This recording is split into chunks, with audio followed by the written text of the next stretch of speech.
Over 2 years ago, I made a video about some reports that Microsoft was going to give the Xbox One native supports for games to utilize a mouse and keyboard. We're now at the point where it looks like that this is officially going ahead. Crazy, I know, since I actually had to check when I released the last video on it, and it was way back in 2015. I guess these things do move slowly. At that time it was just a rumour, but usually rumours are based around some kind of truth, and I think it's something that Microsoft have been tempted by for quite a while now. But let's just take a step back for a second and look at the facts. Right now, if you wanted to use a mouse and keyboard on Xbox, you could, but it's not really that simple. You can already hook up a USB keyboard to your Xbox and use it for some limited official functions like sending chat messages or perhaps typing in a Twitch chat. Those sort of things where a keyboard is undoubtedly better, but that isn't the issue here. The issue is if you can use them in games, and more specifically multiplayer games against people who are using a controller.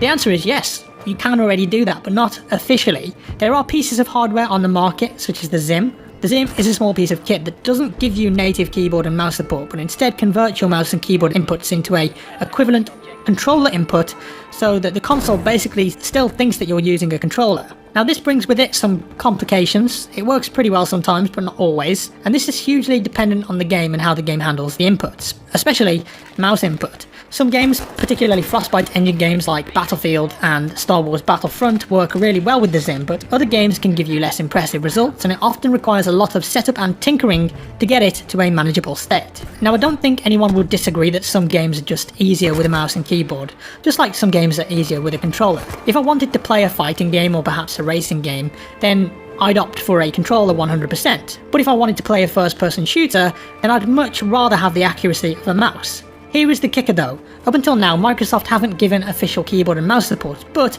nor have they stopped third-party hardware from giving players the ability to use it. Microsoft actually have the capability to block those peripherals if they choose to, but up until now, they haven't. On PlayStation 4 though, I think there's a couple of games that natively support mouse and keyboard. FortNite, for example, is one of them. But for Xbox, an announcement recently has shown us that that might well change very soon, especially if they bring out their own mouse and keyboard that they want people to buy. Originally, Microsoft said that they don't want to block the use of keyboard and mouse because they want their developers to have the freedom to develop their games how they see fit, and keyboard and mice can be useful for players who have a certain accessibility issue or requirement. Now though, thanks to documents that have surfaced online, it would seem that Microsoft are partnering with Razer to release a keyboard and mouse designed specifically for the Xbox One, and that could be an absolute game changer. Right now, the unofficial keyboard and mouse usage on a Zim, let's say, has been fairly limited, and that's because players are doing that with a third-party piece of hardware. Imagine though, if every player had the ability to use a mouse and keyboard on the game they were playing, and it had actual support for those peripherals, instead of it just mimicking a gamepad, so you would imagine that the mouse is going to feel good.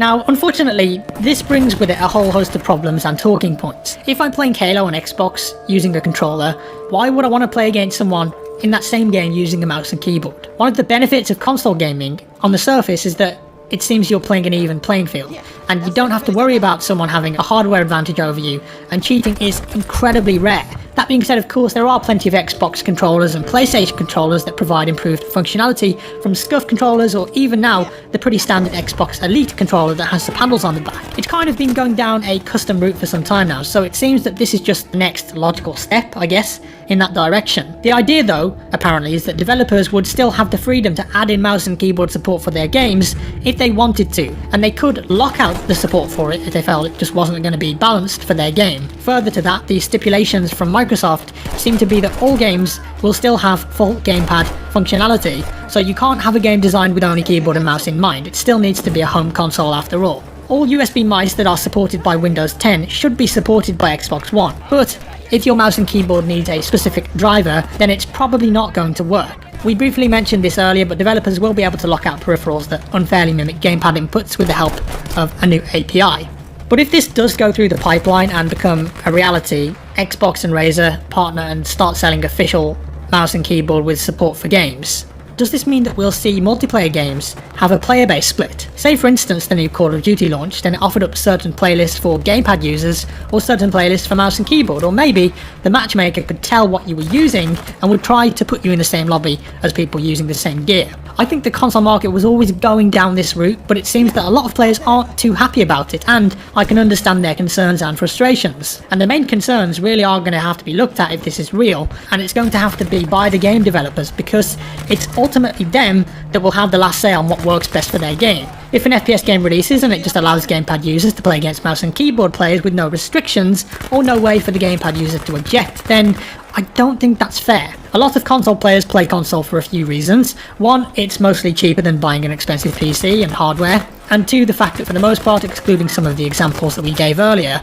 it's a level playing field. That being said, I imagine a lot of players love the idea of using a mouse and keyboard on a console because some people just prefer that and it's what they're used to, but maybe they don't have funds to pay for a top-end PC. So an Xbox with a mouse and keyboard would be something that they'd definitely be interested in, and I'm sure the Xbox would be interested in the money from the sales too. Not all players though will have the space for a mouse and keyboard though. A lot of console gamers just load up their favourite game from the comfort of their sofa, and some of the more hardcore competitive console players will still sit at a desk with their console and instead of using a TV, use a proper low ms PC screen with a faster display. Add a mouse and keyboard to the mix and you have to say there's going to be a big advantage to be gained, and a big split between the skill gap.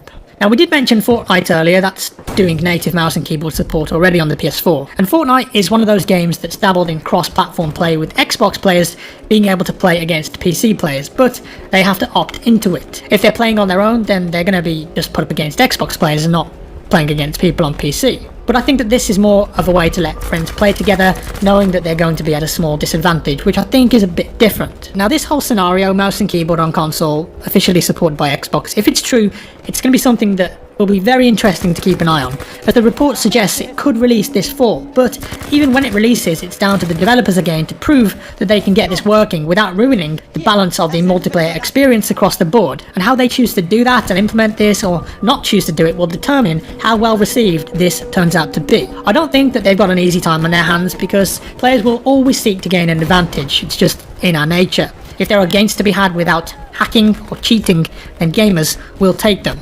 Tell someone who is much better with a mouse and keyboard that they can play on console, on their favourite shooter, but be more accurate and have an advantage over the opposition, then they're probably going to take it. I think that's just the facts of the matter. So that's all for today guys. Do let me know what your opinion is of this down in the comments below. I think we could have an interesting debate here. And do you think that Microsoft and Razer will actually go ahead with this? If you enjoyed the video, give it a like. If you didn't, a dislike. Subscribe for more, and I'll see you